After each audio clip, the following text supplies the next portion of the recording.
Just to give a little bit of a background, Brett is an investor in a number of different deals with RHB Capital. And we're here to talk about those today to give investors and traders an update on what's happening behind the scenes with these companies and hear what Brett has to say about it. So without further ado, everybody wants to know what's going on with Opti. I mean, what's the status of the court battle with Opti, and do you have a merger in mind already for that company? Yes and yes. If there's not really any court battle, just so that I just want to be clear about that, it's all over. I've already won. It's just that like the going through the steps and the motions about like receivership and all this nonsense, like you're at the mercy of the courts. They take however long they're going to take. It's like the DMV. You can't speed them up. You can't yell at them. Like, you know what I'm saying? Like, there's nothing you can do to get your driver's license back. Why not? So like, I mean, I've been speaking to my lawyer pretty regularly. He told me last week that it would be 1 to 2 more weeks at the absolute most. Is what he thinks. I mean, and then after that, everything will happen very, very quickly. I already have the merger candidate. I just can't announce it until I have control of the company, because I would be announcing something not on behalf of the company. I would be announcing it on behalf of myself, basically. Do you know what I mean? And who am I right now? Yeah. Do you know? Well, there's you an know what I order mean? to everything. Yeah, but I mean, I can promise you guys that you got everyone. 99.9% of people will be super happy with this merger. And there's always going to be that 1 out of 1,000 that still thinks I'm an asshole. So like, which is perfectly fine.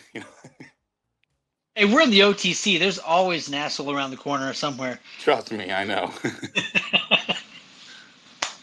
Anything else you can say about Opti at all, or we're just kind of waiting for that process to take place, and then you'll start to reveal what's going on and your plans you have set forth, right? Yeah, basically, like, let's say I get the receiver notice a week from today, so next Tuesday. Like that day, there will be news coming out. Then I will also like have full control. Like I can make a new Twitter X account. You know what I mean? Like on behalf of the company, rather than me just posting about it. So it'll be like official updates from the company, and I expect that like there'll be something every single day, if not every other day. Awesome. And once you've taken the helm of Opti and gotten a few things done, you're going to come back on and talk about Opti as the CEO? Oh yeah, definitely. I'll come on, Love because it. I'm only going to be the interim CEO. I'm only going to be the CEO for like 90 days, while I clean up everything, and then people are going to come out of the woodwork and like say that like Opti owes them money or shares, or like someone's going to say, oh hey, I made 6 Twitter posts back in 2019. You owe me 100 million shares. Like so I'm going to deal with all that so that the new company doesn't have to.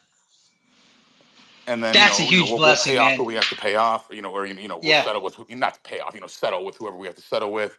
And then otherwise, most of the like the contracts that like the old CEO made, I mean, for the most part, are all going to be null and void. I mean, it's a fraudulent CEO. He's banned from having anything to do with Optech. I mean, how could his documents or deals be enforced 4 years later? That's awesome news. I'm sure the Yes. investors are going to love to hear that. Yep. Up next. And I definitely Go love all ahead. the support. I said I definitely love all the support from Opti. I mean, I can't even believe a stock with the yield sign. There's no real business in there. Still trading 6 figures every day,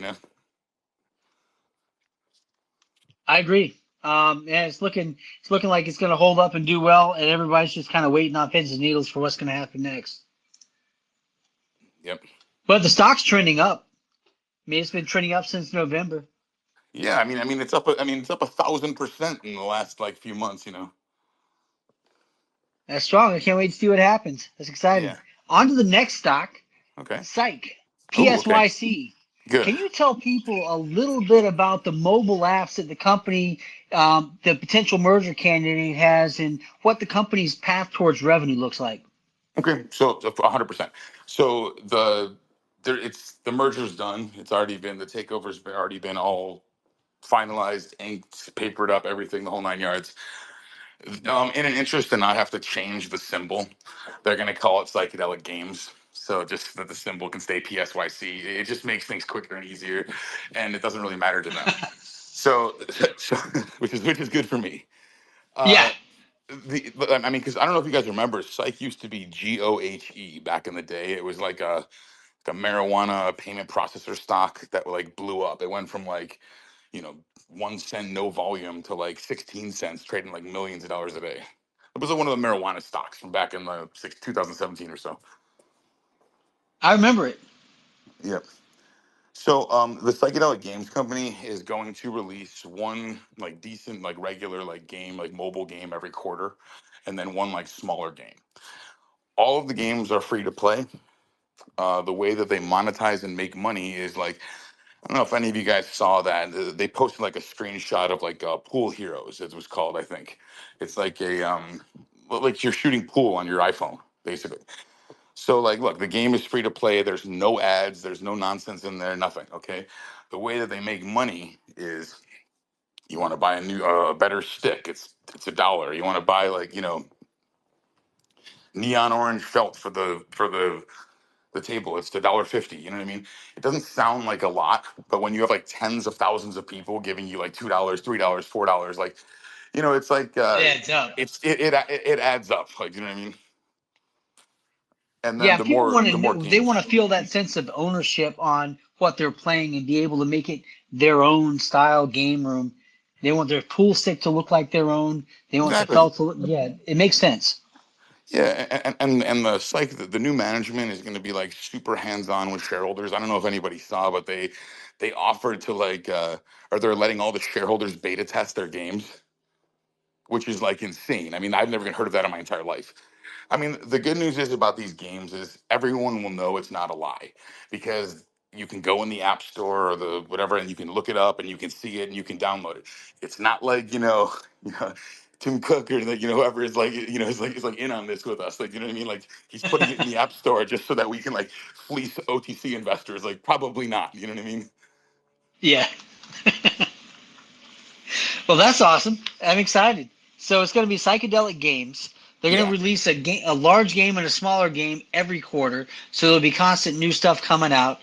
Yep. And do they already have revenue coming in, or will that turn on after they start to launch the new Yeah, yeah, games? yeah. They already have revenue coming in. It's nothing. It's not millions. It's nothing anyone's going to be, super impressed with. But the way that it keeps growing is every quarter a new game comes out, so it's a new revenue stream every single quarter, and the overhead, like meaning like the upkeep on the game is almost zero. They say.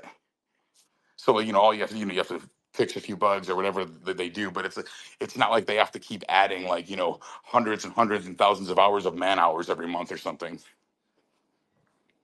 That's exciting.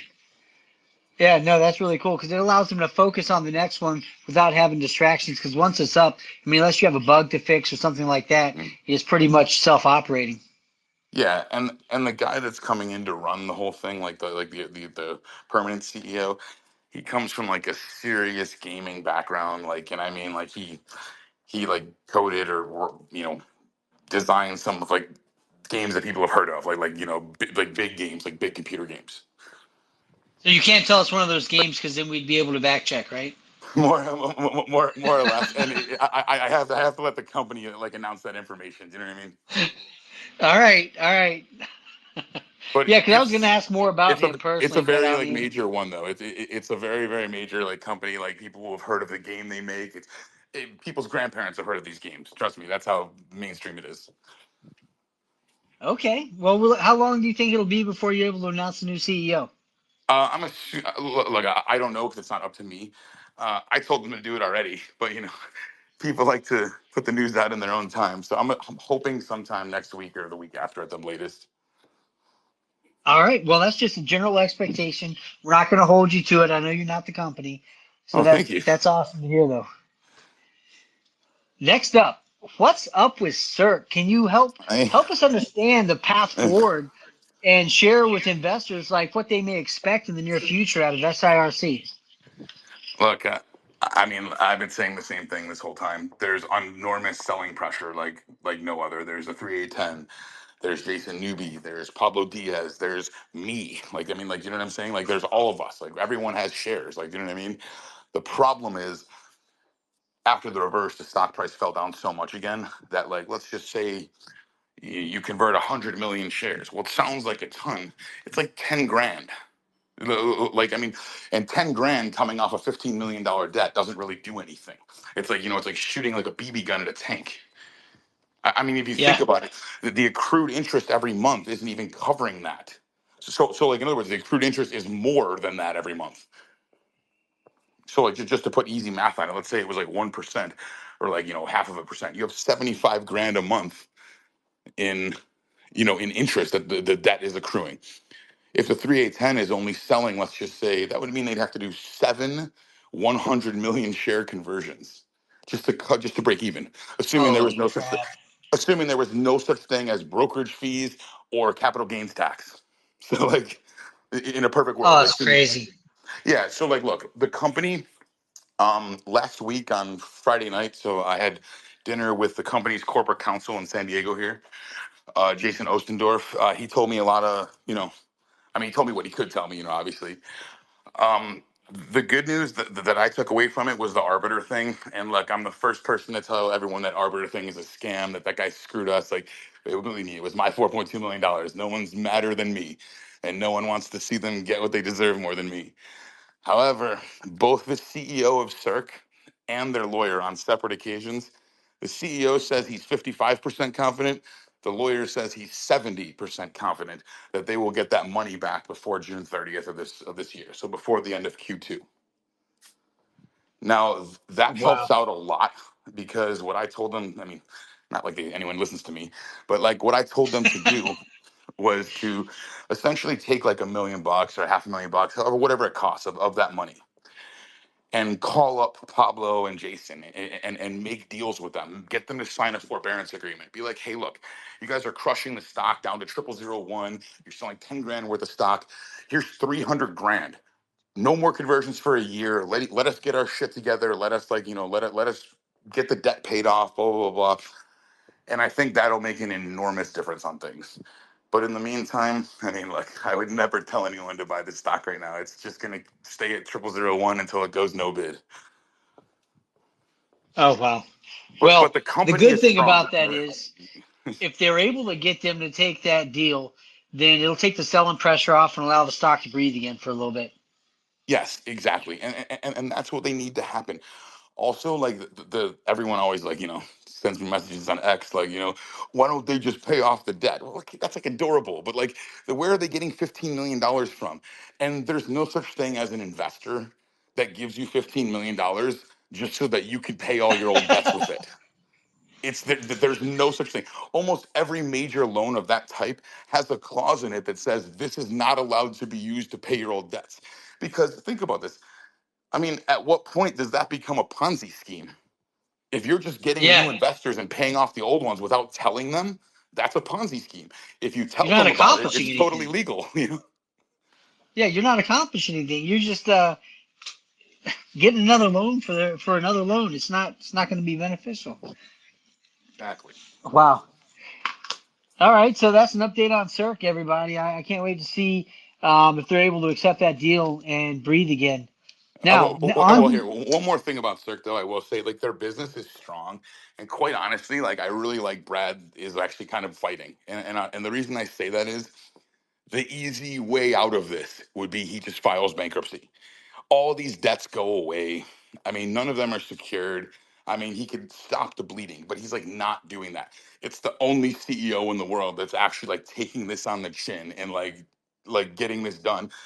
He's almost cash flow positive right now. They've cut their whole staff. Their overhead is almost zero. So now their only like basic expenses is materials, labor, and then like insurance. that's not bad. It's really not that bad. I mean, it's not amazing, but remember, there's a ton of OTC companies that everyone thinks are amazing because they have $75 million in revenue. But the problem is it costs them 120 million in revenue to get that 75.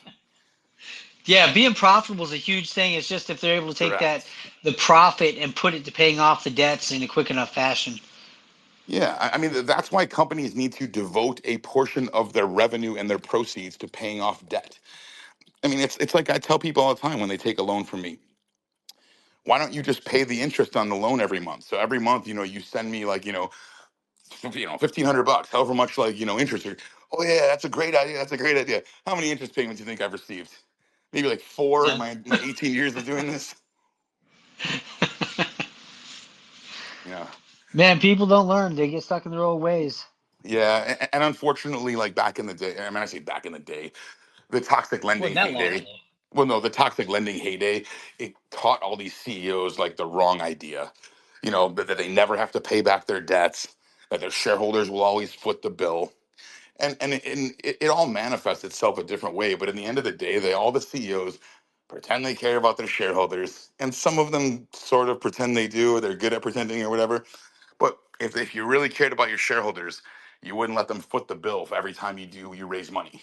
Because like you can pretend that, I mean, it's the shareholders. Like if they take on a bunch of convertible debt and the toxic lender just slams it into the market, well, who just bought those shares? All the retail people. You just dumped it on their heads.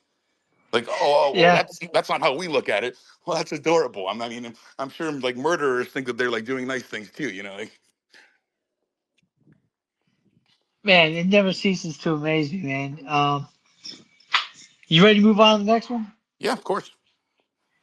ILUS. I Yeah, mean, now that the raise has been complete, what can shareholders look forward to near term, and are there any other projects on the horizon for ILUS? yeah. I mean, I spoke to the CEO this morning.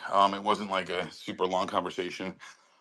They're getting their, all their filings and everything for the end of the year done, and in order. I mean, my guess, if I had to make an estimate, like, and this is just me guessing, I would say that sometime before the end of the summer, they have successfully like rolled these companies and uplisted into a Nasdaq vehicle. I don't know what vehicle it's going to be. I don't know. Like, I honestly don't know what vehicle it is. I'm not withholding it. So I really believe that that's where we are, because the people that they've been dealing with, like to deal with the stuff, they're not messing around and they're not wasting their time. Like meaning these people would never be wasting their time if it wasn't really a deal. Because most of these people, when Nasdaq companies want to like merge someone in or like give up their vehicle, it's usually for a couple of reasons. One, they want to reprivatize their company. They hate being public, telling everyone your financials sucks, and it Yep. does. It definitely does.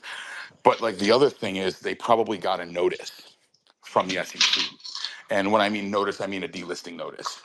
So they're either under $5 a share, under $4 a share, under $1 a share, or their shareholder equity isn't $5 million or more, which is what happens a lot of the time. Okay. So you get a delisting notice. I mean, there's nothing more humbling than spending millions of dollars getting to the NASDAQ, all with one push of a button to get deleted back to the OTCQB. Like, you know what I mean? Yeah. And there's easy ways to get out of it. Like I've been part of a few deals that have gotten companies through that notice and to requalify. But it takes companies that really have something behind them, and most of them end up getting frustrated with all of the red tape. And there's quite a Yes. few that just go private because of it. There's like, that's enough, you Yeah, know? exactly. And sometimes being private is the right move. Like, I mean, it is.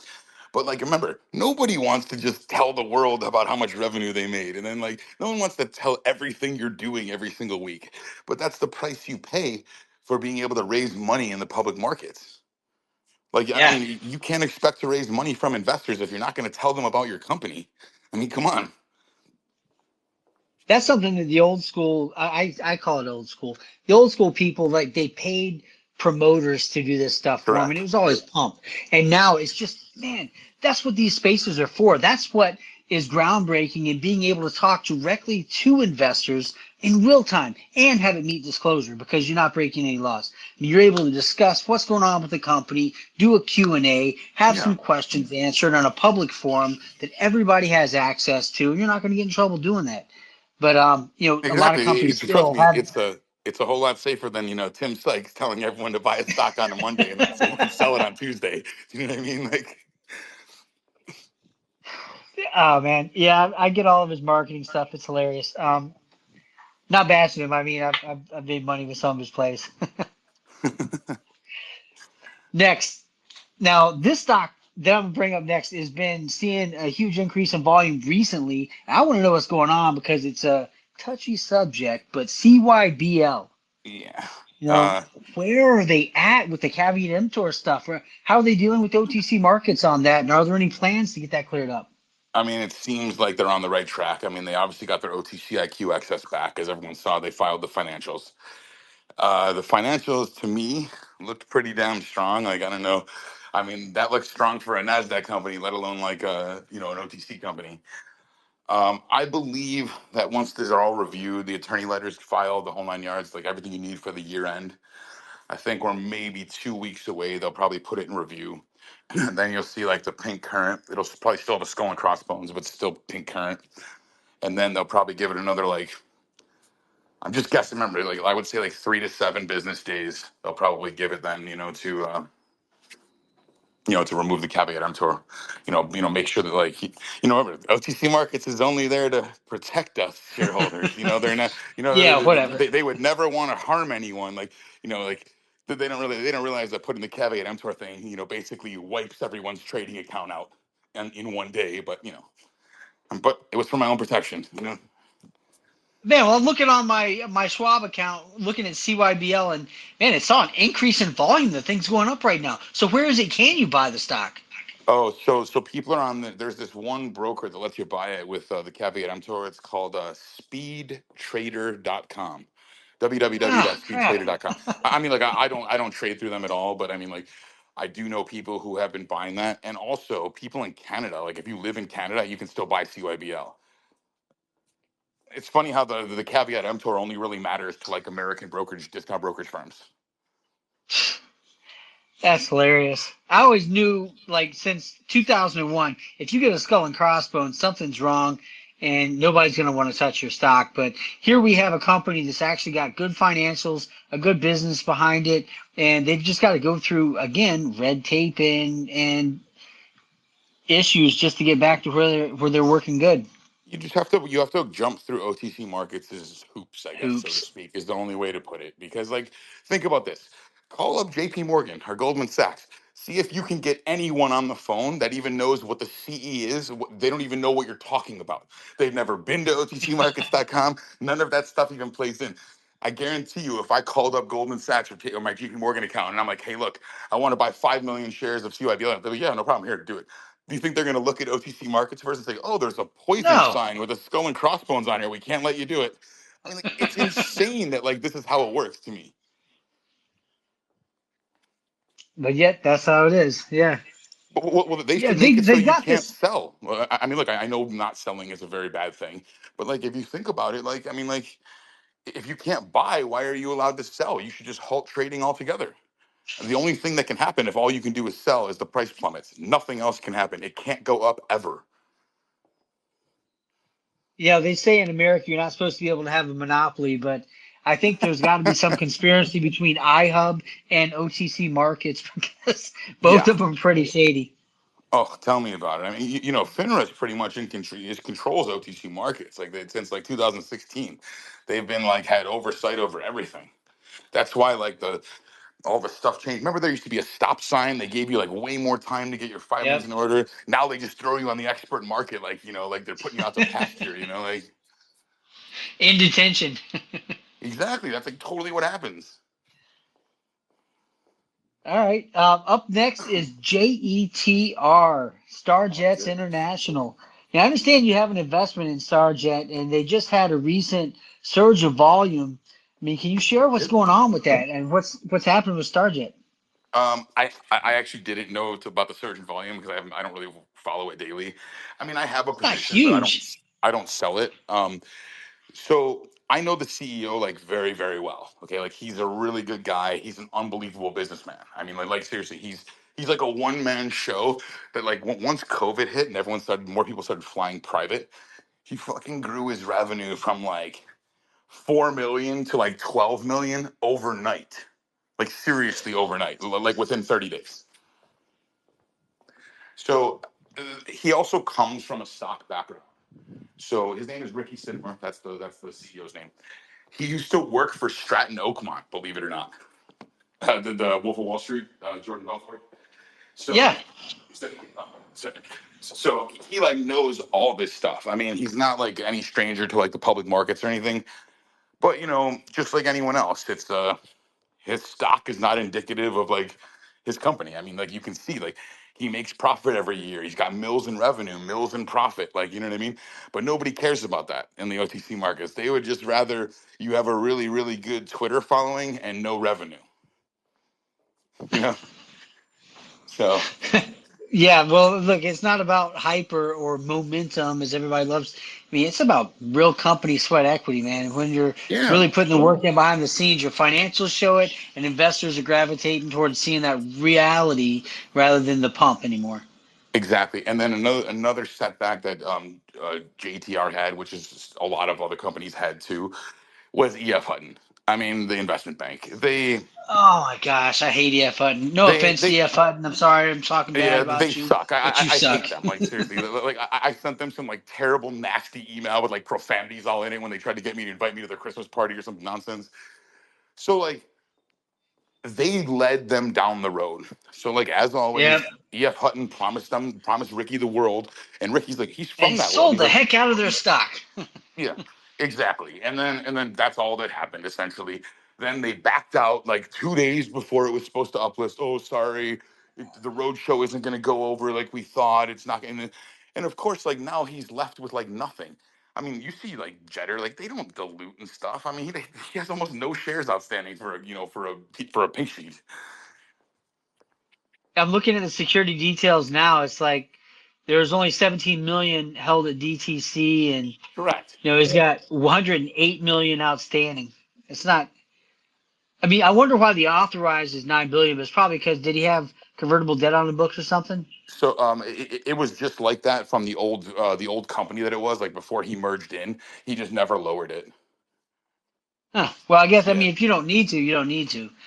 Yeah, That could but scare if some you, investors, but yeah, he hasn't been issuing stock like at all, really. I mean, like a little bit, and of that float, I'm pretty sure I hold like 4 million of that 17. So like it's pretty tight. I mean that's what I'm Well, saying. it's So up 33% today, man. It's up like 800% since the end of January. So it's unbelievable. I guess the investors aren't complaining about that right now. No, and like I said, his business is super solid. Like I mean, and like speaking from experience, like he's like helped me out like pretty like out of a jam a couple times. Like one time I got stranded in Colorado. Okay, like me and my wife, and we called up Ricky. And we're like, hey, look, we're like totally stranded here. Like I'm not exaggerating.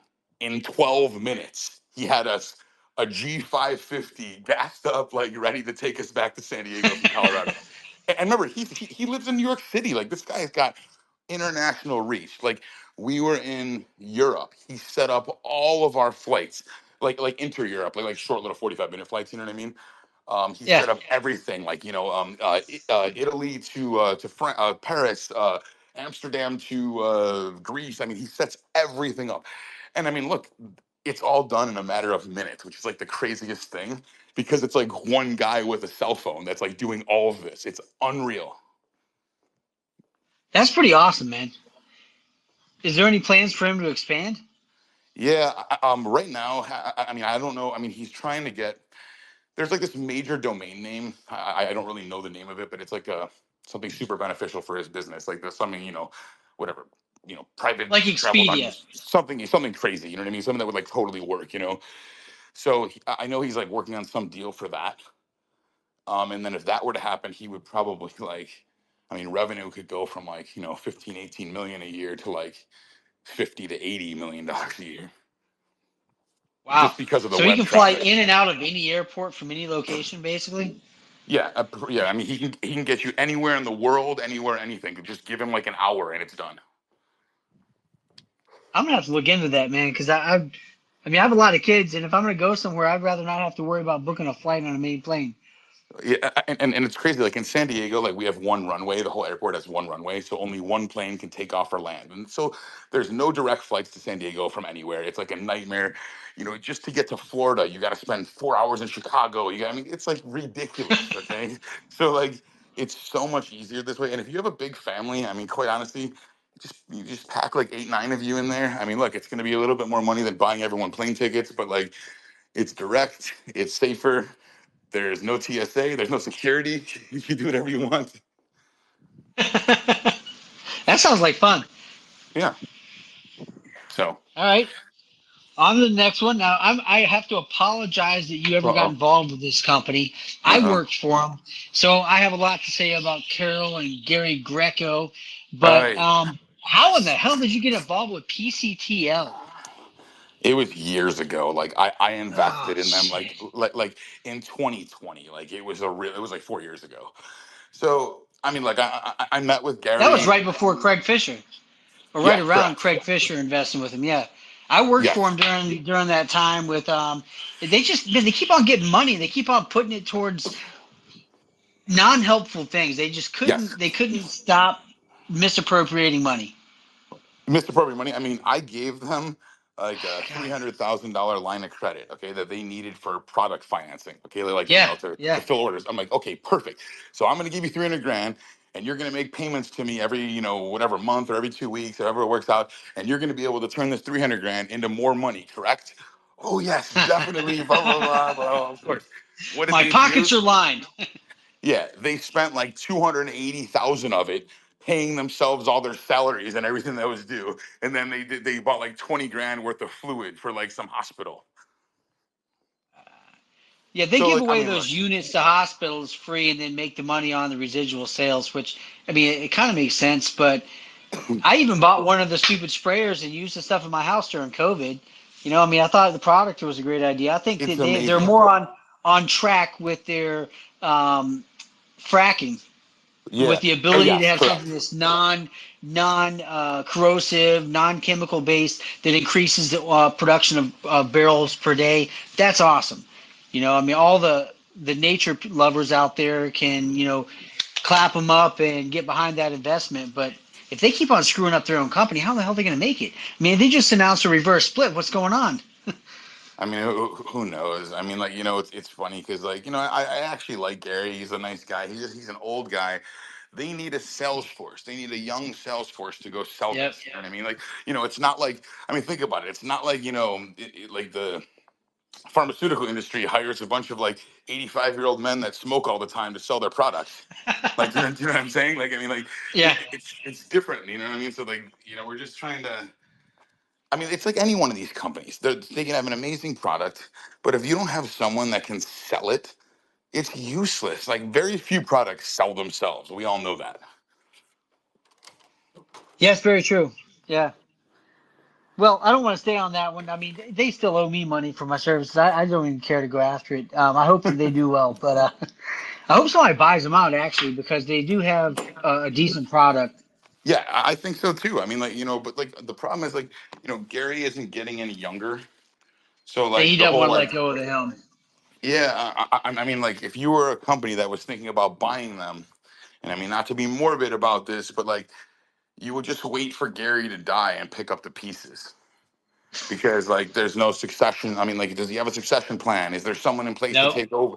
Like, you know what I mean? Like, and not to mention when the founders of companies, no matter who they are, I mean, even when when Steve Jobs died, I mean, like, you know what I'm saying? Like, I mean, everyone still owns an iPhone, but the stock price dipped. Like, Yep.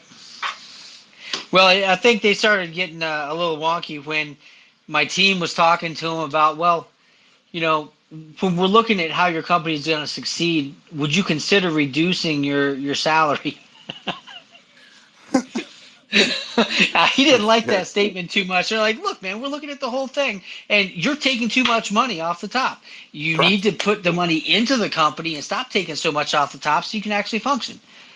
And that's one of the things that first things to look at for an OTC investor. Go look at the executive salaries of that company and see if they outweigh the amount of money the company is bringing in on a yearly basis. Exactly. See if it makes sense before you jump into stock. I mean, I'm sure this is the same thing that Brett does when he's looking at investments. Oh, believe me, it's even funnier because what I have to do is I got to keep the CEOs in check. So when sometimes CEOs think they're being all cute and they show me their financials and they're like, "Hey, you know this line item 11?" And I'm like, "Yeah, it says that I haven't been paid. I'm about $900,000. I've been taking a salary in 3 years." Yeah, because you don't have any money. You haven't made any money. There's been no money to pay you. If you had the money, you would have taken it. And then they're acting like they're doing all this amazing, like they're doing the right thing. Well, it's real easy to weed through that BS. On to something positive, because I do know that you recently got involved with a company that I had on the space, FLES. They came Yeah. on the space. I was excited to hear about auto parts for less and how it was just about to turn on the faucet of revenue, but they had one hurdle, and I think you might have helped overcome that. They were saying that they needed to be able to get a marketing budget together, and they really needed to consolidate their convertible debt so that Correct. they'd be able to work without a headache. Now, let us know what's going on with that. Yeah, I mean, like I said, I've been talking with the CEO and their investment people and their lawyers for like a couple months now, just finalizing everything. I mean, I've been down the road with a couple of their lenders, but like in true toxic lender format, they oh yeah, sure, everything's fine, everything's great, and then like when it comes down time to do it, they just ghost you.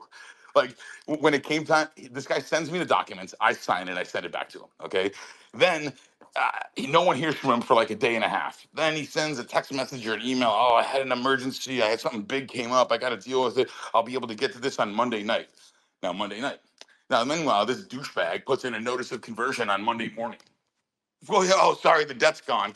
The debt's gone, but you converted it, you asshole. Like,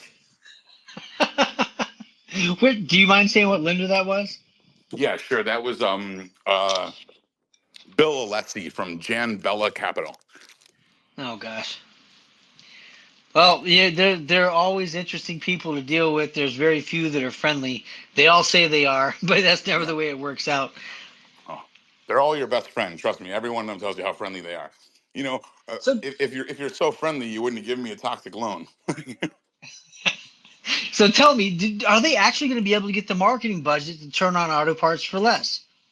Yeah, that's basically what they've been negotiating with me. So I'm like, they've done a great job cleaning up their debt sheet, their balance sheet.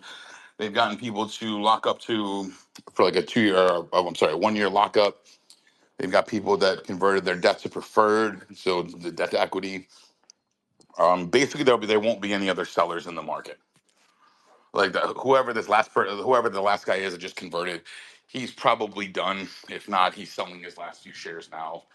And then there would be going to be one more conversion from.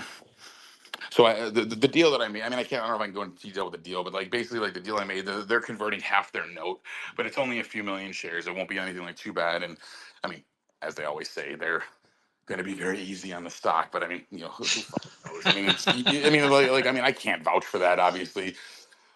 And then No. the only other conversion that that will happen will be me. So and I'll tell you that it's mine. I'll show it to you, like I'll show my position, the whole 9 yards.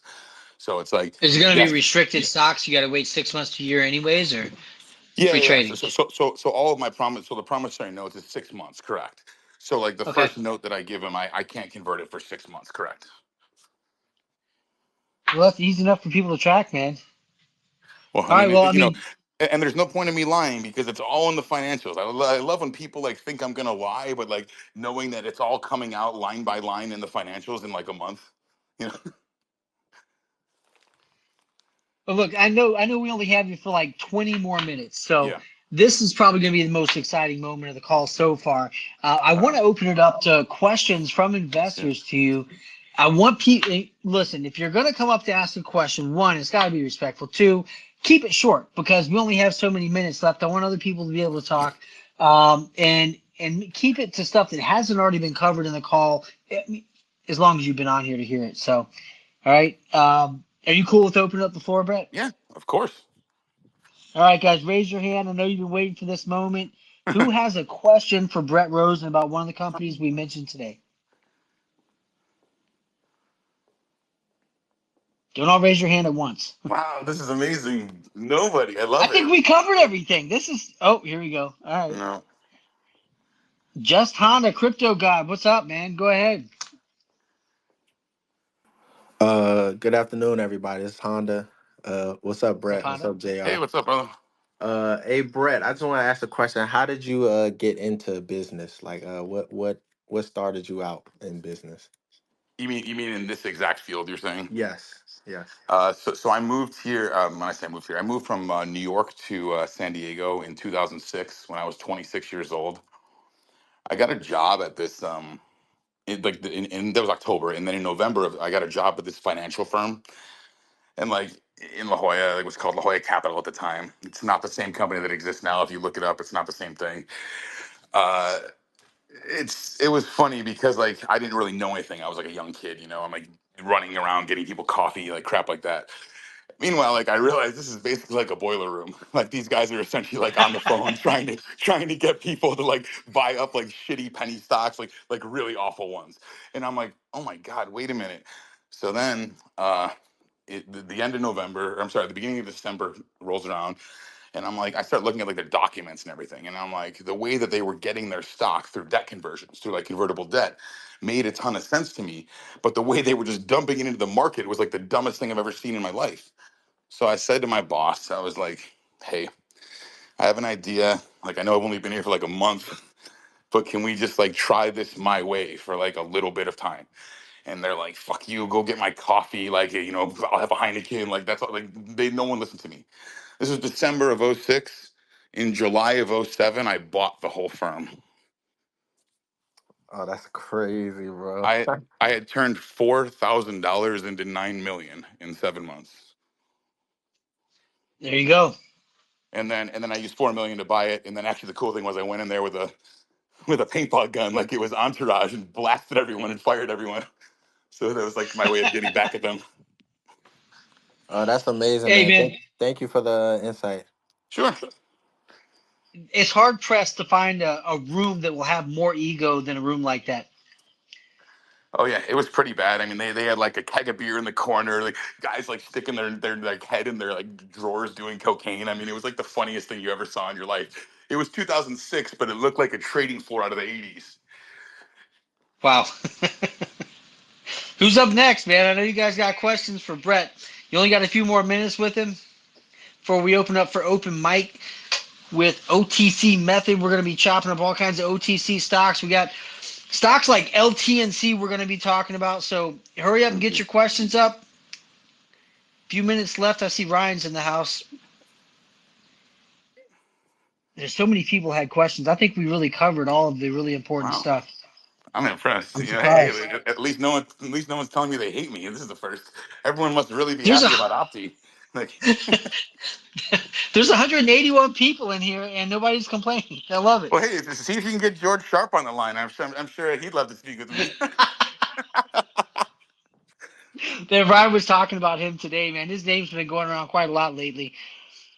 This is a small world in this OTC market where if Oh you make yeah. a bad name for yourself, it's going to be real tough doing business. There's no coming back. I mean, do you know what like back in the day, like Georgia used to like before the internet and stuff, he would like take out classified ads in like the Wall Street Journal calling companies scams after he owned like $62 of their stock. It was like the craziest thing, and then that's how he did it because there was no Twitter, there was no stock twits, there was no iHub. Yeah. I mean, I think the first one of the first apps that was Periscope. I guess it was Yeah, correct. before Twitter Spaces.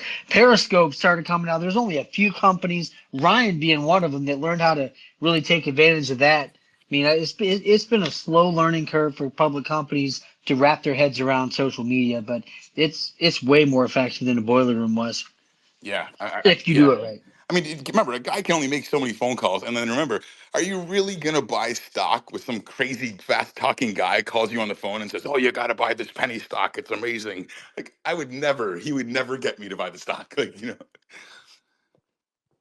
I don't know. I worked in a boiler room and I sold a shit ton of stock. See, you're a And good salesman. I got time and sales stamps and everything because that was the only way I got paid. If I was Yeah, going to get my spiff or whatever, I had to give a time and sales stamp, and they checked it on level 4. I hear you. We got another question. Oh, all right. Iguana Investments, what's up? Go ahead. I like this guy. Iguana, there you are. Go ahead, man. Hey guys, how you doing? Brett, how you doing? Unmute yourself, bro. I know you touched briefly on ILUS and their goal by the end of the summer to Iguana Investments, you there? You Yeah, came up with I Iguana can hear him. is speaking. I just There think you you go. can't hear him, unfortunately. Can you hear him, Brett? Yep, I can hear him. Okay. Well, I'll let you know, Be quiet Josh, then. Go ahead. when he's done. all right. Go ahead, Iguana. Okay, I'll give it another go. You touched briefly on ILUS and the multiple companies they have looking to uplist by the end of the summer. There's a lot of speculation as to who's going first, how they're going to package them together. Can you speak about QIND specifically, because that was the original company back in December that everybody was waiting on. They pivoted, and we have heard nothing since. So can you touch on that? Yeah, I mean, I don't have a ton of information on that. Like, just say about QIND. What I'm hoping happens with this whole Nasdaq roll up thing is that they get rolled up, not necessarily simultaneously, but like within very short order of each other. Because like it's you don't want to like spread out these like acquisitions or mergers for like years. Because it like makes the accounting all weird. It makes the books all weird. Like you just want to get it all done as quickly as possible. Not to mention, it's a whole lot better for like ILUS shareholders and everyone to be on the Nasdaq, especially if we're going to be giving out dividends and stuff like that. So, like, I mean, as far as like, I mean, do I think it's going to happen by the end of the summer? Yes, I think so. QIND, I know was supposed to be the first one. I don't know if that's how it's going to play out this time, but I don't think a whole lot of time will elapse between like ILUS and QIND or SAML because I think they're all just going to get rolled up in there. Yeah, that's what I was thinking is the QIND, which has always been the plan to go up first, and then the SAML or however they do it. But the question was, is, how do you roll two companies with different share structures and valuations into one? And that was causing a lot of confusion. Okay. So that I can explain. Yeah. And, and specifically the confusion of, is ILUS technically on the NASDAQ because one of the majority companies is directly itself, or is it because they themselves are going up to NASDAQ?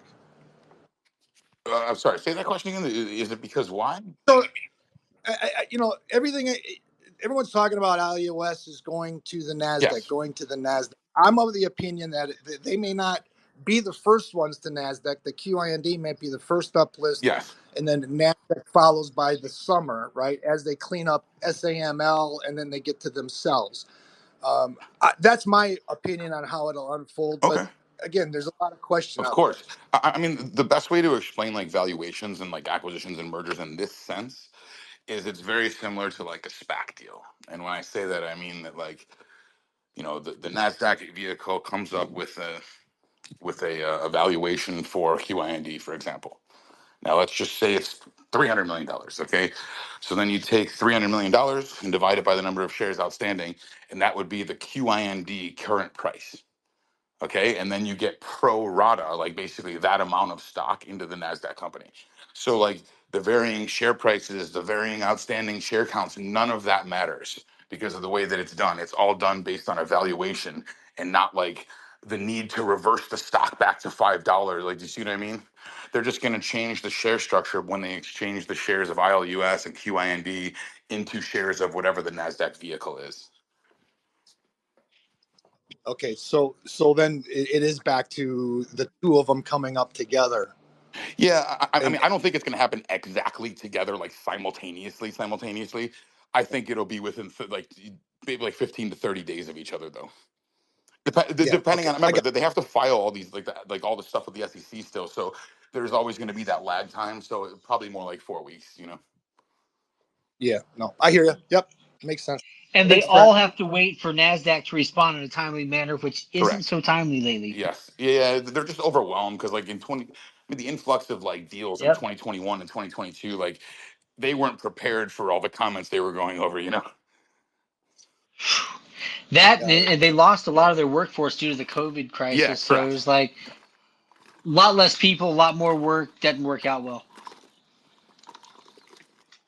It's just happened with GMGI. I mean, um, I'll say I expect that as early as tomorrow they'll be closing on financing, and as early as Monday, I expect they'll be finalizing and putting out a press release saying they closed a deal with a company 3 times their size. The headache of putting the two books together, man, it's I'm surprised to expect how it's going to end up working out. I have to speak in indefinites. But there's a lot to it, man. It's a headache.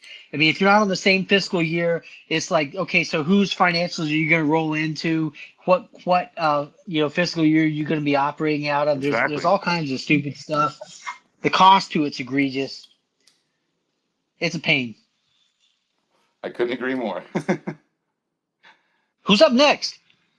Yeah, come on, we only got a few minutes left. We're running out of time here.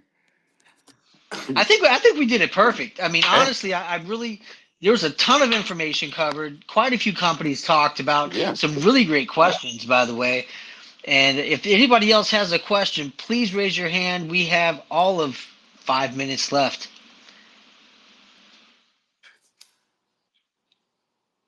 Shido, I sent you an invite. I know you got something to say. Cheeto, oh shit, I like that. I like him, man. He won the short selling bet. That's why I brought him up. Shido, you have something to say? The middle of the night where he is. He's sleeping. He's just recording. Hey guys, how are you? Hey, what's up, bud? No, Great, man. it's How you it's doing? actually it's 10 p.m. so it's still Oh, okay. okay. Yeah. No, I think I'm good. I'm just waiting on the FLES stuff, so Yeah. that when the seller is out finally, so we can do something there. Yeah, I hope I that's think that one's gonna run pretty nicely once that guy's done, because like look, there'll be no other pressure on it, and then it's open road. I mean, and that's what you're looking for. You want there to like not be any roadblocks. If someone wants to buy $10,000 worth of stock, you don't want them to have to buy through $50,000 to get it to go up 0.01 per, 0.1%. yeah. That's why I like the situation and the plan they had. Yes. You guys have a few weeks ago. So I would have hoped that the small note guys were a little bit more Yeah. a done deal, Friendly? But friendly. But apparently They're they never want to friendly. convert. Yeah. Yeah, and the problem is like these toxic lenders, they always convert it in small amounts because they're worried about like, so like the guy could have just converted it all at once, the whole 50 or 60 grand. Why didn't he just do that? Instead, he does like two $25,000 conversions and like why? Like why do Yeah. like it's because they want the stock lower because he knows selling it is going to make it go down in price, and then his next tranche of shares will be 50% of a lower number. And that's the thing with the toxic stuff, right? I mean, when There's they no sell, way they out. get cheaper tranches. Yeah, that's the main That's why they call it a death spiral because you can't problem. win. Yeah, exactly. So I figure, as I understand it, the John Bella guy is out finally. Yeah, But correct. Yeah. there's one other guy, I Yeah, think. like I said, Yeah. there's just it's Half. called co-funding, and then I'm paying off. The docs have already all been signed. I should be wiring the money tomorrow for the last piece of debt, which means that it will not get converted by these Yeah. people. It'll be all set. Perfect. Looking forward to that. Perfect. Thanks, man. That gives me a question. Well, I got a question now on this convertible debt deal or toxic debt. Let's speak right. Yeah. Wouldn't they make more money if the price of the stock is higher? So all Or right. does it cost more for them to convert in that case, so they're actually not making as much? No, so the way they do it is this. So let's just say the stock is 50 cents. Okay, so they have a 50% discount to market. So they get their stock at 25 cents. Now Yeah. they just start whacking bids and they whack bids and they have a 20-day look back. So whatever the lowest trading price is in the last 20 days, the absolute lowest trade, not the lowest close, the lowest it ever traded, they get 50% discount from there. So they actually want the stock price to go down. So that's why it seems like, oh, they don't care. They don't care. They do care. So they want it to go from 50 to 30. Then they put in their next conversion notice. The stock breathes a little bit like a dead cat bounce, and then everyone thinks that, oh, it's done. It's amazing. It's amazing. Meanwhile, all these guys were doing was Smash. getting their shares in line and their documents done. And then the stock price goes up. They got it for 10 cents. The stock is now 40 cents. They sell it. I mean, it's an old game. Yeah, and So they just slap the bid all the way down, knock out the bid support, and then hit it with the low price And then let it breathe. trade, Exactly. and then let it breathe. Yeah, Oh, crazy. what some people didn't realize, as I have heard lately, they thought when they sell stock for 3 cents, then they have their debt is lower by that amount, but that's obviously not the case because they have a huge discount on the conversion price. So it's everything half the amount of money. Yeah, everything between the conversion price and where they sell, it's basically their gain. But they thought, that's why you cannot count the dollar amount that is on the sell side. It's you have to know what the conversion price is. Correct. And think about this. Imagine if every time you did a trade, you just started out 50% up. Yeah. It'd be almost impossible to lose. You know? No, that's I the wish thing, that were the case. Yeah. So, All right. All right, guys. I guess that's it for me, right? Nan, it's been an honor. I'm really happy to have you on here. The conversation has been great. The information has been riveting. If there's no other questions, man, Brett is going to drop off, and we're going to open the floor for open mic time. Sounds good. Thank Is you guys everybody for good? having me. Thanks, It was a Brett. pleasure to have you, man. Have a great day, Thank Brett. you for guys. coming. Have a good night.